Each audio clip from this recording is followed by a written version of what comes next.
बरस की उम्र में पोलियो का मर्ज हुआ, जिसके बाद ये चलने से महरूम हो गए। एज एन अकाउंटेंट भी काम कर रहे हैं। ये बाइक बड़ा तेज चलाते हैं। इन्हें 150cc बाइक रखा हुआ है। कैसे देखते हैं कि स्टडीज एक डिसेबल पर्सन के लिए क्या एक आम शहरी से ज़्यादा इम्पोर्टेंट है? बहुत ही ख़राब है टूवर्ड्स डिसेबिलिटी का जो एजुकेशन की तरफ है। लोगों की अंडरस्टैंडिंग है डिसेबिलिटी के हवाले से, चाहे वो टीचर्स हैं, चाहे वो हमारे असातिज़ा कराम है, या हमारे जो स्कूल कॉलेजेस के जो लोग होते हैं वो बहुत ज़्यादा वीक है, बहुत ज़्यादा कम है। जब आप अपनी डिसेबिलिटी को एक्सेप्ट करते हैं ना, तो आपके लिए आसानी का अमल वहाँ से शुरू है। अगर कोई बंदा किसी व्हीलचेयर पे है तो आप उससे प्यार से बात करें, उसके जो है उसकी नीड्स के बारे में, आप उसकी अचीवमेंट्स के बारे में उससे बात करें। अस्सलाम वालेकुम नाज़रीन, वेलकम टू चैनल 51। मैं हूं आपका अपना मेज़बान अब्दुल राफ़े।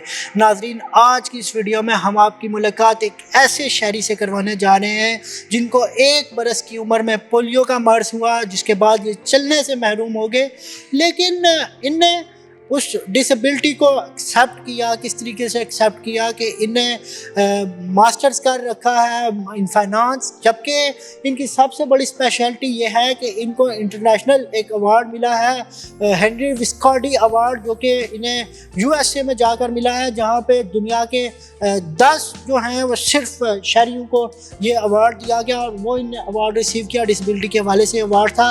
जबकि आजकल ये एक फर्म के अंदर एज एन अकाउंटेंट भी काम कर रहे हैं। इनसे हम गुफ्तगू करेंगे। कमरान, अस्सलाम वालेकुम। वालेकुम सलाम। कैसे हैं कमरान? अल्हम्दुलिल्लाह। अच्छा कमरान, की एक खसूसियत ये भी है कि ये बाइक बड़ा तेज चलाते हैं। इन्हें 150cc बाइक रखा हुआ है और ये 110-120 के ऊपर लेके जाते हैं और बड़े बड़े लोगों के साथ रेस भी लगाना जानते हैं। कमरान, डर नहीं लगता? सबसे पहले तो ये बताइए। नहीं, डर लगता है, भगाया उतना ही जाता है जितना मुझे थोड़ा सा आइडिया होता है कि मैं कंट्रोल कर सकता हूँ। कितना कंट्रोल मैक्सिमम कर सकते हैं?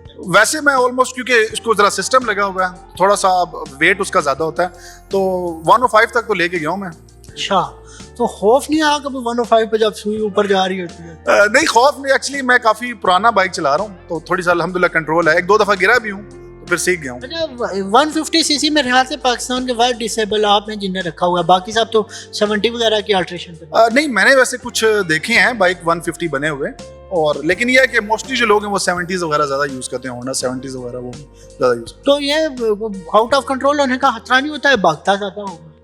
नहीं, आउट ऑफ, लेकिन आजकल जो बाइक आ रहे हैं वो तो वैसे भी बहुत हल्के बाइक आ रहे हैं, तो डेफिनेटली थोड़ा खतरा रहता है। लेकिन मैं किसी को भी मोटिवेट नहीं करूंगा इस हवाले से कि वो जो है उसको करें, लेकिन ये है कि मुश्किल होता है थोड़ा सा। अच्छा कमरान भाई, ये बताइएगा कि जब आपको इंटरनेशनल अवार्ड लेने गए आप यूएसए में, उस वक्त क्या फीलिंग्स? डेफिनेटली मैं अपनी कंट्री को रिप्रेजेंट कर रहा था, और पाकिस्तान से 2019 में जो है वो हेनरी विस्कॉडी अचीवमेंट अवार्ड के लिए मेरा नॉमिनेशन गई थी। तो डेफिनेटली बीइंग अ पाकिस्तानी आपको एक बड़ा प्राउड फील होता है, और फिर विद डिसेबिलिटी आप होते हैं तो वो आपका जज्बा जो है वो डबल ट्रिपल हो जाता है। तो बड़ी खुशी की बात थी मेरे लिए कि मैं 2019 में सिलेक्ट हुआ, मेरी नॉमिनेशन हुई और मुझे वहाँ पर अवार्ड मिला, और खुद जाकर रिसीव किया। ये मेरे लिए बहुत ज़्यादा खुशी की बात थी मेरे लिए। अच्छा, जब यूएसए गए तो लोगों ने बड़ी फरमाइशें की होंगी, मेरे लिए आईफोन लेके आना, मेरे लिए ये लेके। डेफिनेटली लोग तो करते हैं। चॉकलेट्स वगैरह का ज़्यादातर लोगों ने कहा था, आईफोन का ऐसे कोई नहीं, लेकिन ये चॉकलेट्स वगैरह। और मेरी छोटी भांजियाँ वगैरह, उन्होंने बड़ी कहा था कि यार, वो छोटी भांजी एक मेरी, उसने फ्रॉक वगैरह की रिक्वेस्ट की थी, तो मैं वहाँ से लेके था। अच्छा, वो भी मेड इन पाकिस्तान ही थी वहाँ पे। अच्छा, वो एक्सपेंसिव थी क्या पाकिस्तानी प्रोडक्ट?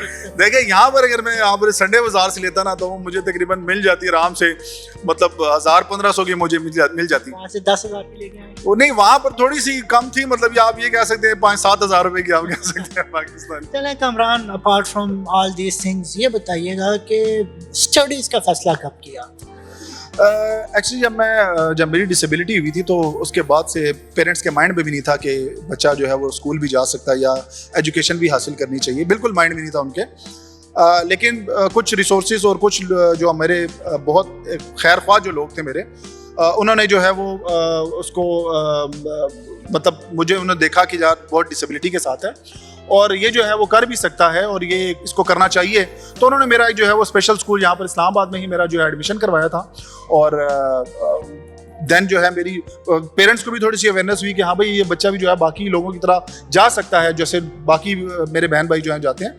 तो इस वजह से फिर जो है मेरे माइंड में भी थोड़ी सी मोटिवेशन आई और मैंने जो है अपना तालीम आगाज़। कॉलेज तक तो ऐसा इतनी शायद आपको डिफ़िकल्टी ना हो, लेकिन जब आप वफाकी उर्दू यूनिवर्सिटी में आपने एडमिशन लिया और आपने MBA फाइनेंस करने का फ़ैसला किया, उस वक्त तो जब यूनिवर्सिटी में जाते होंगे तो लोग हकारत की नज़र से ज़रूर देखते होंगे। मेरा जो स्कूल था वो स्पेशल स्कूल था, इस्लामाबाद का एक जो है वो बड़ा एक अच्छा स्कूल था। वहाँ तक बहुत एक्सेसिबिलिटी थी, सारे मामलात बड़े अच्छे तरीके से होते थे, क्लास होगी, क्लास फेलोज हो गए सब, क्योंकि सब डिसेबिलिटी के साथ थे। लेकिन जब मैं कॉलेज में गया तो वो एक टोटली डिफरेंट लाइफ थी मेरे लिए। और डेफिनेटली आप वाली बात है, क्योंकि विजिबिलिटी नहीं है, माजूर लोग आपको हर जगह नहीं दिखाई देते, चाहे वो हमारे वफाकी इदारे हों, स्कूल कॉलेजेस हों, यूनिवर्सिटीज़ हों। तो ज़ाहिर बात है कि जब कॉलेज लाइफ शुरू हुई, अच्छा शुरू में ऐसा होता था कि वो मुझे देखते थे ज़रा थोड़ी और की, शायद कहीं और से आया, कोई और मखलूक है।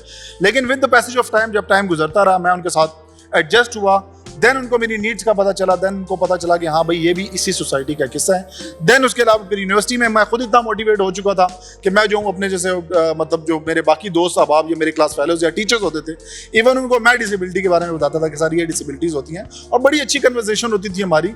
और बस उस वजह से जो है वो अपने जैसे लोगों को और भी बताया, और डिसेबिलिटी में इस सोसाइटी में एडजस्ट होने की कोशिश की बेसिकली मैंने। अच्छा, जो मेरा आपसे सबसे मेरे ख्याल से सारे इंटरव्यू का सवाल है वो ये है कि आप स्टडीज़ और डिसेबिलिटीज़ के जो रिलेशन है, ये हम देखते हैं कि बहुत कम लोग इस चीज़ को एक्सेप्ट करके स्टडीज़ की जानिब जाते हैं। तो आप कैसे देखते हैं कि स्टडीज़ एक डिसेबल पर्सन के लिए क्या एक आम शहरी से ज़्यादा इम्पोर्टेंट है? जैसे आपने पहले बात की कि जो रिलेशनशिप है वो बहुत ही ख़राब है टुवर्ड्स डिसेबिलिटी का, जो एजुकेशन की तरफ है, उसकी सबसे मेजर वजह ये होती है कि वालिदैन अपने बच्चों को एक्सेप्ट नहीं कर पाते जो उनकी डिसेबिलिटीज़ होती हैं। और कुछ जो डिसेबिलिटीज़ की काइंड्स हैं वो ऐसी होती हैं कि उसमें एक पेरेंट्स कभी भी नहीं चाहेंगे कि उनके वो अपने बच्चों को, जैसे वो अपने बच्चों को पैम्पर करते हैं, उन्हें पता होता है कि माशरे का कोई भी शख्स जो है वो इस तरह से पैम्पर नहीं कर पाता, जिसकी वजह से जो पेरेंट्स होते हैं वो हेजिटेट करते हैं अपने बच्चों को स्कूल कॉलेजेस में बाहर निकालने के लिए। तो मेरे ख्याल से जो लोगों की अंडरस्टैंडिंग है डिसेबिलिटी के हवाले से, चाहे वो टीचर्स हैं, चाहे वो हमारे असातिज़ा कराम है, या हमारे जो स्कूल कॉलेजेस के जो लोग होते हैं वो बहुत ज़्यादा वीक है, बहुत ज़्यादा कम है।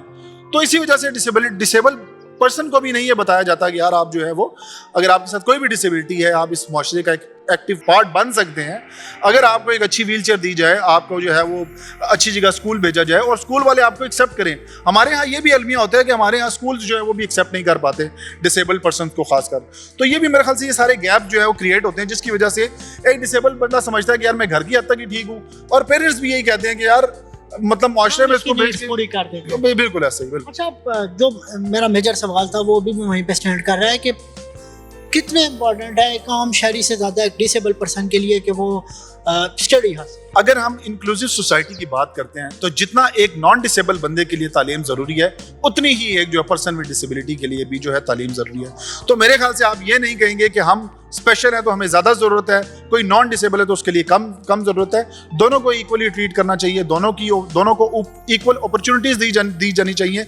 अगर एक स्कूल में अगर एक जगह पे स्टेयर्स हैं, एक नॉन डिसेबल बंदा स्टेयर्स यूज़ करता है, तो वहीं पे अगर एक रैंप होगा तो उस डिसेबल जो पर्सन विद डिसेबिलिटी है उसको इंक्लूड किया जा सकता है। तो मेरे ख्याल से इनकी रेशो जो है दोनों की सेम होनी चाहिए। बिल्कुल जी, और जैसा रैंप का है, इस तरह हमारी सोसाइटी में भी इस तरह की प्रैक्टिसेस करने की ज़रूरत है कि एक्सेप्ट किया जाए इन लोगों को और इनकी एक्सेप्टेंस के हवाले से काम किया जाए। अच्छा, क्योंकि आप डिसेबल्स के लिए एक मिसाल हैं, तो इख्तिताम पे दो तरह के लोगों के लिए मैं हमेशा जब भी मैं किसी डिसेबल बंदे का इंटरव्यू करता हूँ तो मैं दो तरह के लोगों के लिए ज़रूर, मिसाल होते हैं आप लोग, तो मैं उन दो तरह के लोगों के लिए ज़रूर आपसे सजेशंस लेता हूँ, अपना पैगाम देता हूँ। नंबर 1 के ऐसे लोगों के लिए आपकी क्या मिसाल है जो लोग आपकी तरह डिसेबल हैं, और मेरे जैसे लोग जो अल्हम्दुलिल्लाह अल्लाह की तरफ से जिनको कोई भी डिसेबिलिटी नहीं है, उन लोगों के लिए आपको क्या पैगाम? सबसे पहले तो जो मेरे जैसे बहन भाई हैं जो मेरे इस तरह डिसेबिलिटी के साथ हैं, चाहे वो कोई भी डिसेबिलिटी है, सबसे पहले तो ये है कि आप लोग अपनी डिसेबिलिटी को एक्सेप्ट करें और अपनी डिसेबिलिटी से प्यार करें। जब आप अपनी डिसेबिलिटी को एक्सेप्ट करते हैं ना, तो आपके लिए आसानी का अमल वहाँ से शुरू होता है। ठीक है, आप ये कहना छोड़ दें कि आप जो है वो चलने फिरने के काबिल हो जाएंगे, आप ठीक हो जाएंगे। जो अल्लाह ताला ने आपको बनाया है उसको एक्सेप्ट करें, और एक्सेप्ट करने के बाद फिर अपने लिए सोचें कि आप क्या कर सकते हैं। उसी में फिर आपका जो है वो पेरेंट्स का फिर सेकंड रोल आता है, जो आपने कहा कि जो नॉन डिसेबल हो गए, जो हमारी सोसाइटी है। देखिए, सोसाइटी का जो है वो एक मेन काम होता है, जब वो किसी भी व्हीलचेयर यूजर को व्हीलचेयर पे देखता है या किसी भी माजूरी के साथ, उसको लगता है कि ये मांगने वाला, लेकिन असल में ऐसा नहीं है। बहुत सारे लोग जो डिसेबल, जैसे स्टीफन हॉकिंग की हम मिसाल देते हैं, वो भी डिसेबिलिटी के साथ, लेकिन कितना बड़ा दुनिया में नाम कमाया। तो हर व्हीलचेयर पे बैठा बंदा जो है वो मांगने वाला नहीं है। अपने एटीट्यूड्स को चेंज करें टुवर्ड डिसेबिलिटी। अगर कोई बंदा किसी व्हीलचेयर पे है तो आप उससे प्यार से बात करें, उससे उसके जो है उसकी नीड्स के बारे में, आप उसकी अचीवमेंट्स के बारे में उससे बात करें। हर इंसान अपने अंदर एक स्टोरी लेके बैठा होता है, हर इंसान की एक अचीवमेंट्स होती हैं, वो चाहे उसकी अपनी ज़ात तक हो, चाहे वो किसी और ज़ात से जुड़ी हुई हो, हर इंसान की अचीवमेंट्स होती हैं। और फिर हमारा ईमान है इस बात पे कि अल्लाह ताला ने किसी जान को भी बगैर किसी मकसद के नहीं पैदा किया। तो मेरे ख्याल से अगर हम इसी कोड को अगर हम अपनी ज़िंदगी में अप्लाई करें तो मेरे ख्याल से हमारे लिए बहुत बड़ी एक बात होगी कि हर जान की जो है वो कीमत है, हर जान की एक इम्पोर्टेंस है। तो मेरे ख्याल से यही मेरा डिसेबल पर्सन लोगों के लिए भी जो है, आम आवाम के लिए, आवाम के लिए भी मेरा यही जो है वो है कि वो जो है इन लोगों से प्यार करें, लोगों की डिसेबिलिटी से प्यार करें, और वो जिन हालत में उनको एक्सेप्ट करें और उनकी अच्छाइयों के बारे में, ना कि उनकी जो फिजिकल चैलेंजेस हैं उसके बारे में बात करें, बल्कि उनकी इंप्रूवमेंट्स, उनकी अचीवमेंट्स के बारे में बनने की कोशिश की। एग्जैक्टली, बिल्कुल।